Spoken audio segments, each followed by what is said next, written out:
ගමන විජේසිංහ මහත්මයායි අපි 2019 ඊට කලින් ඉඳලා මේ අර්බුදය දැක්කා. ඒ වෙනකොට ජනතාවට ඒක පිළිගන්න පුළුවන්කමක් තිබුණේ නැහැ. ජනතාව විශ්වාස කරේ නැති හින්දා ජනතාව ගෝඨාභය රාජපක්ෂ මහත්තයාව බලයට ගෙනාවා.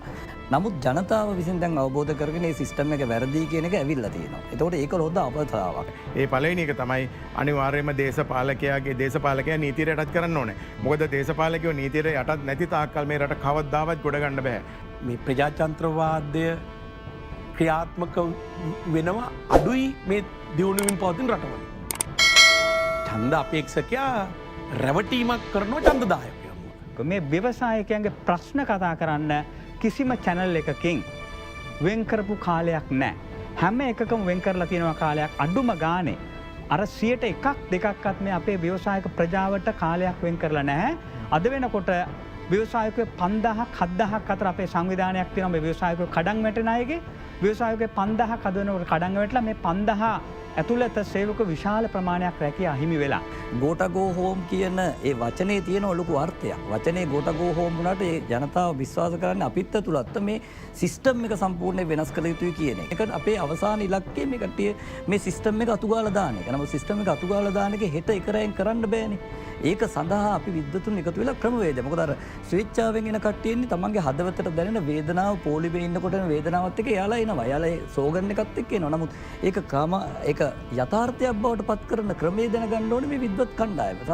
ඒක ගැන ප්‍රවීණ දැනුමක් තියෙන කට්ටිය එකතු වෙලා ඕනේ ඒක කරන්න. දේශපාලකයා නීතියට යටත් නොකරන තාක්කල් ඔබ කියන අලුත් මාවත ලංකාවේ දකින්න හම්බෙන්නේ නැහැ. දේශපාලකයාගේ වරප්‍රසාද ඔක්කොම අහෝසි කරලා දානකල් ඔබ කියන ඔය දේ හම්බෙන්නේ නැහැ. මොකද මේ ව්‍යවස්ථාදායකයෙක් කියන කුළුණ සම්පූර්ණයෙන්ම අද කඩා වැටලා තියෙන්නේ. මේක ප්‍රායෝගිකව කරගන්න පාර්ලිමේන්තුවට අපි මේක යෝජනා කරාට බෑ. ඒ නිසා අපි කියන්නේ අර ජාතික ලැයිස්තු කියන සංකල්පයට අපි එනවා. එතෙන්ට ඇවිල්ලා අපේ කණ්ඩායමක් ඒක අපි කියන්නේ මගේ නෙවෙයි. මේ විද්වතුන් මෙතුමා හරි තව ලංකාවේ ඉන්න විද්වතුන් පිරිසක් මේ කට්ටියකින් පිරිසක් මේක ඇතුළට දාලා ඒ කට්ටිය විසින් මේ පාර්ලිමේන්තුවේ මේකට සම්මත කරගන්න වැරදි මේ කට්ටිය හිතිලා මේක කරන්නේ නැහැ. අපේ රටේ මේ ව්‍යවසායකත්ව සංස්කෘතියක් අපේ රටේ හදන්න ඕනේ. කවුරු බලයට ආවත් මේ වැඩේ කරන්න නම් ප්ලෑන් එකක් තියෙන්න ඕන. ඒ ප්ලෑන් එක නැතිකම නෙවෙයිද මෙතන තියෙන අඩුව. තොරතුරු වල හිඟකම නිසා පවටි රටේ ඇති වෙලා තියෙනවා. තොරතුරු දන්නේ නැහැ ගොඩක් අය. මම මේ කියන්නේ මේ අරගලකාරී අවස්ථාවේ වුණත් අපි දුෂ්කරතා තුළින් අවස්ථා දකින්න පුරුදු වෙන්න ඕනේ.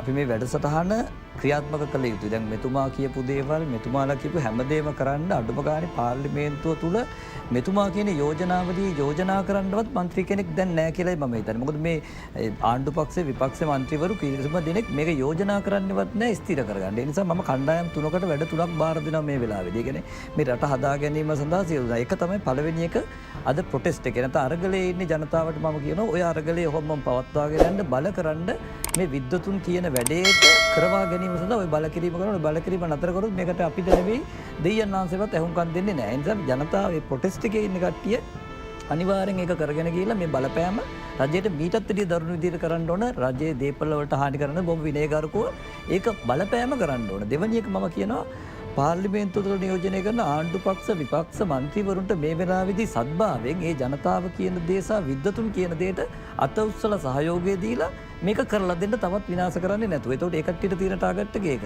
තුන්වෙනි කාරණාව මම කියනවා මේ රටේ සිවිල් සංවිධාන විද්වත් කියන කට්ටිය දැන් බෙදිලා වෙන වෙනම කතා කරා ඇති. අපිට පිරිපුන් කියන නමවත් ඕනේ නැහැ. එන්නේ එක වේදිකාවකට ඇවිල්ලා මේ වැඩසටහන අවුරුද්දක ක්‍රමෝපායක සැලැස්මක් හදලා මේ වැඩසටහනට අනුව පාර්ලිමේන්තුවට ජාතික ලැයිස්තුව හරහා කීප දෙනෙක් යවලා මේ ටික යෝජනා කරලා ස්ථීර කරගැනීමේ වැඩේට අත ගහන්න. එහෙම නැතු අපි බලාපොරොත්තු වෙන්න බෑ සජපෙන් හරි JVP එකෙන් හරි මොකෙන් හරි එකෙන් മന്ത്രി කෙනෙක් මේක හිතිලා යෝජනා කරලා ස්ථීර කරලා මේ ටික කරලා දෙයි කියලා. මේ ටික කරගන්න වෙන්නේ අපිට.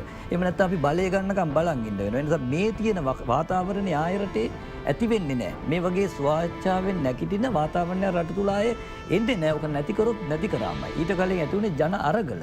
ඒවා ඇවිල්ලා ලේවැගිරීම් වලින් අවසන් වුණා. මේ පාර ඊටාම සාමකාමී ඊටා හොඳ අරගලයක් මතුවලා දෙනවා. ඒකේ මේ ප්‍රයෝජනේ ගන්නෙ නැතුව අපි දීර්ඝ කාලීනව ඔක ඇද හිටියොත් හරියන්නේ නැහැ. නිසා මේ ජනතාව එකතු වෙලා පාර්ලිමේන්තු මන්ත්‍රී විරුද්ධ බිත්තියට හේතු කරන්න ඕන. විද්වත්ව එකතු වෙලා ඒ හේතු කරපු වෙලාවෙ මේ කියන අනපනත් ටික සම්මත කරගෙන වැඩේ කරගන්න ඕන. කරගෙන මේ කියන ව්‍යවසායකයන් වෙන්න පුළුවන් ආර්ථිකය වෙන්න පුළුවන් මේ අවුරුද්දක් දක්වා විද්වතුන් අතර මේක ගන්න ඕන. අරගෙන අර කට්ටියව තියාගන්න ඕන. උඹලා ටික මේ වෙලාවේ මේ අවුරුද්ද ඔච්චර ගසා කාපු ඔක්කොම අමතක කළා මේ අවුරුද්ද මේ විද්වතුන්ට තැන දීලා මේ වැඩේ කරවන්න කියලා. ඒක තමයි මම මේ කණ්ඩායම් තුනෙන් ඉල්ලන්නේ. හැම විද්‍යුතයෙකුටම අපි ආරාධනා කරනවා 30 වෙනිදා අපි සම්පූර්ණ සම්මන්ත්‍රණයක් වගේ අපි පවත්වනවා මේසෙකට ගෙනල්ලා ඔක්කොගේම යෝජනා එක්ක ගේන්න. අපි පිරිපුන් සංවිධානයේ මෙතනදී පහසුකම් සලසන්නාගේ වැඩ කටයුත්ත කරනවා. ඇවිල්ලා යෝජනාවලිය අපි හදාගමු. මේක මාස ගණන් ගත කරන්න බෑ. සතියක් ඇතුළත මේ විද්වත්තු ඉන්නවා මේක හදන්න. මෙතුමාලට මේකට දවස් දෙක තුනෙන් මේක හදන්න පුළුවන්. අපි ළඟ විද්වත්තු ඉන්නවා. මේක ඕනේ ඔක්කොමලා එකතුලා වැලිඩේට් කරගන්න. හැමෝම මේකට එකගයි කියන්නේ. ඒක හැදුවට පස්සේ මෙතුමාත් කතා කරනවා මාත් කතා කරනවා හැම විද්වතාවම කියනවා මේක තමයි රටේ වැඩපිළිවෙල. එතකොට ඒක නම් වැඩපිළිවෙල අරගලේ ඉන්න කට්ටියත් ඒක පිළිගන්නවා නම් රටත් පිළිගන්නවා නම් ඇයි අපිට කරන්න බැරි? අපි එකතු වෙලා කරමු. අන්න ඒක තමයි අපි කළ යුත්තේ. 30 වෙනිදා අපේ වැඩසටහනට සියලුම විද්වතුන්ට සියලුම සමාජ ක්‍රියාකාරීන්ට සියලුම සිවිල් සංවිධාන වලට ආරාධනා කරනවා අපි එකතු වෙලා පළමුව ක්‍රමෝපායක සැලැස්ම හදමු වසරකට. ඒ වසර තුල අපි වැඩ කරන විදිය කතා කරගෙන පාර්ලිමේන්තුවට කවුද ජාතික ලැයිස්තුවේ යවන්නේ ඒ කට්ටිය යවලා මේ අනපනත් ටික ඉදිරිපත් කළා සම්මත කර ගැනීම සඳහා අපි අරගලයේදී සිටින ජනතාවට බාර දෙමු මේක කරලා දෙන්න කියලා. ඒක කරන්න පුළුවන් ජනතාවට විතරයි. ජනතා පරමාධිපත්‍යය තමයි අවසාන බලය. ඒ කට්ටිය කියන දේ මේ කට්ටිය හිස නැමිය යුතුයි. නිසා සද්භාවයෙන් නම් කරන්නේ ආණ්ඩු පක්ෂයේ විපක්ෂයේ හැමෝම මේ වෙලාවේ තමන් ඉදිරිපත් වෙන පළවෙනියටම හරි අපේ ජාතික ලැයිස්තුවේ අපි අයින් කරගන්නම් එන්න කියලා කියන්න පුළුවන් කෙනෙක් අත උස්සන්න ඕන ඉස්සල්ලාම. එතකොට තමයි ජනතාව මේ කට්ටිය සද්භාවයෙන් කරනවා කියලා පිළිගන්නේ. අපි බෑ කිය ඉන්න බෑ. බෑ කියලා දෙයක් නැහැ සංක කරන්න පුළුවන් මේක කරන්න බල කරන්න ඕන. මේකට බන්දේසියක තියලා අපිට මේක දෙන්නේ නැහැ. අපි මේ බල කිරීම කරලා අපි බලමු සජිපෙන් ඉදිරිපත් වෙනවද කියලා. ඉස්සලා අපි ආණ්ඩුව පැත්තකින් දාලා හරි අපේ ජාතික ලැයිස්තුව දෙන්නම් විද්වතුන්ට කියලා ඒකට කියනවද හෙට උදේ කියලා. බලමු ඊට පස්සේ ආණ්ඩුව මොකද ජනතා විමුක්ති වෙනුවන කියනවද? මුස්ලිම් කොංග්‍රසයේ කියනවද? අන්න එතකොට පුළුවන් මේක කරන්න. විද්වත්තු ලංකාවේ නැත්තම් වෙන රටවල දැන්ට ගිහිල්ලා රැකියාවල් කරනවා අපි කට්ටියට ආරාධනා කරමු. ආරාධනා කරලා කියමු අවුරුද්දක් මේක කරලා දෙන්න. පඩි ගන්න නැතුව මේක කරලා දෙන්න රට හදන්න. ගෙනාව වගේ අපිට කරන්න පුළුවන්. මේක බෑ කිව්වොත් බෑම තමයි අපි මේක කරන්න විදියක් කරනවා. 30 වෙනිදා ස්ථානය සහ වේලාව කියන්නේ අපිට ඇත්තටම මේ වෙලාවේදී ස්ථානය තාම අවසන් දැනුම් දීමක් කරලා නැති නිසා අපි ඔබතුමාගේ නාලිකාවෙන් පුළුවන් වුණොත් අපිට මැසේජ් එකක් දෙන්න උදව් කරන්න. අපි දවස් දෙක තුනක් ඇතුළත අපි ස්ථානය දැනුම් දෙනවා. දැනට 30 වෙනිදා උදේ 10ට තමයි පවත්වන්න තීරණය කරලා තියෙන්නේ.